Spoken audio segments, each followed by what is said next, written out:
The cathedral smelled like incense and cold stone and crushed white roses beneath 1,000 expensive shoes.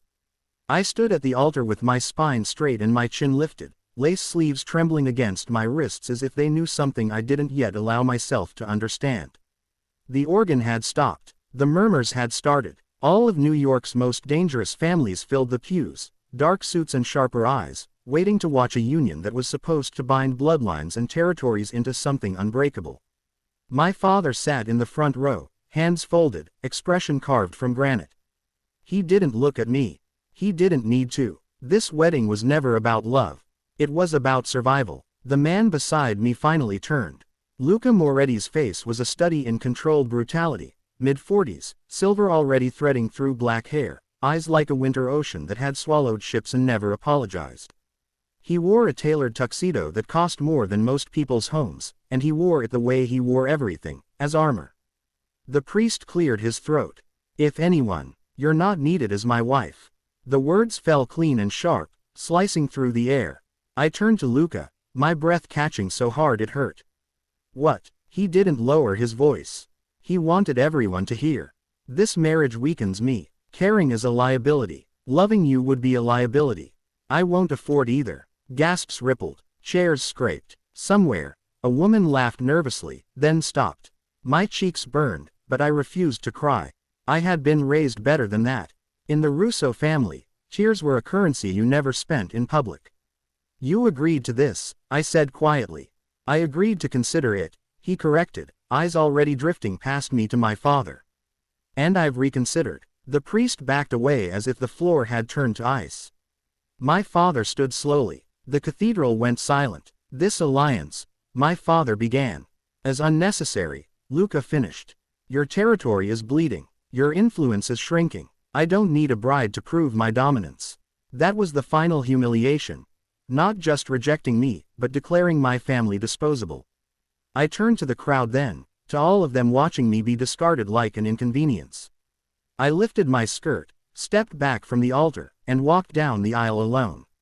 Every step echoed, every camera flash burned. When I reached the doors, I didn't look back.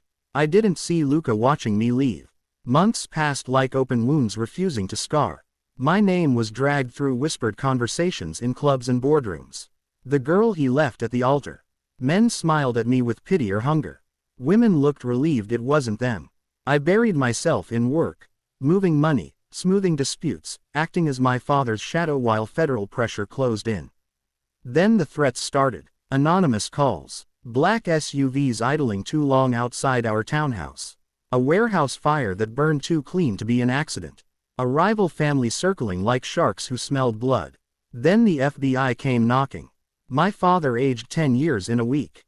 "You have to go," he told me one night, voice low as we stood in his study surrounded by oil paintings and loaded guns. "They won't touch you under Moretti protection." I laughed, sharp and bitter.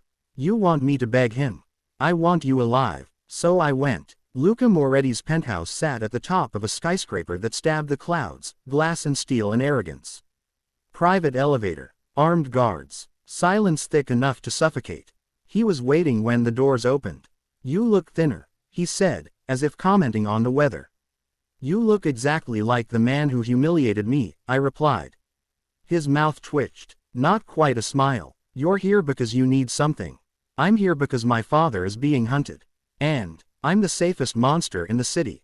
Yes. He studied me for a long moment, eyes moving over my face, my posture, the anger I made no effort to hide. "I'll protect you," he said finally. "But we do this my way." "Of course. We marry." My laugh echoed off the marble. "You already made your position clear." "This time," he said calmly, "it's a transaction. I get access to your father's remaining roots and offshore accounts.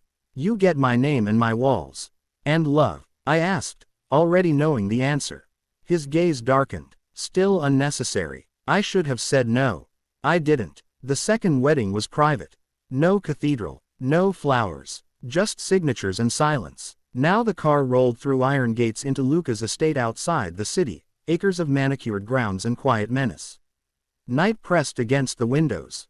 My chest felt too tight for breathing. The front doors opened before we reached them. A woman in her 60s stood waiting, posture impeccable, eyes sharp with intelligence. "Welcome home, Mrs. Moretti." The word landed heavier than any insult ever had. Luca didn't look at me as he handed his coat to a guard. "Maria will show you to your rooms." "Rooms," I repeated. He met my eyes then, something dangerous flickering beneath the control.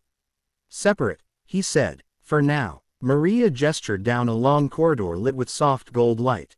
"This way." I followed her, heels clicking against polished stone, aware of Luca's presence behind me even after he turned away. I didn't know what this marriage would cost me. I only knew that the man who once destroyed me now held my life in his hands, and somewhere between rage and fear, something far more dangerous was already beginning to burn.